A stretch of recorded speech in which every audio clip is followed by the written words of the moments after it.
I think the basic expectations around hospital services is to be treated as an individual, to be treated like a human. My issues are mental health issues, and in the past I've been to hospitals and A&E and I wasn't treated like a human being at all. It is about people who are always talking about bespoke, person-centred care, which is what needs to be done via the MCPs and those sort of things. But we've got to stop talking about it and actually do it. But yeah, so it is really about it being treated as an individual rather than just being lumped in to a group of people. But one of the things that I find frustrating about the CCG now is that it feels to me as if they don't have any teeth or any backbone.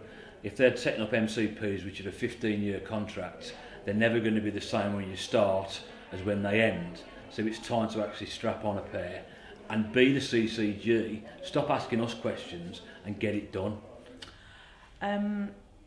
Well, on the outpatients, I feel that it should be all done in a timely manner.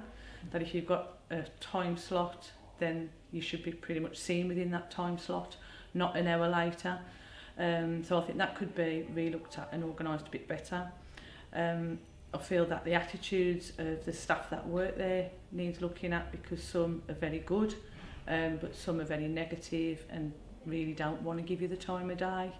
And I do feel that the consultant should give the patient that time to explain things, and if the patient doesn't fully understand, then be talked to the family members, so the family members have got a clear understanding of what's wrong or what the diagnosis is and what the plan of care is actually going to be, and obviously for everybody to stick to that plan of care.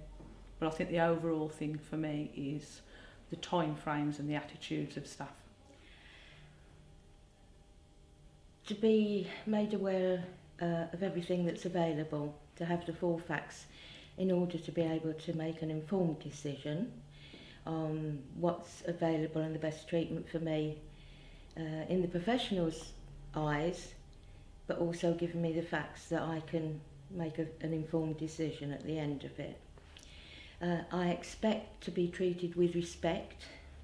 I think communication is a large problem between different departments.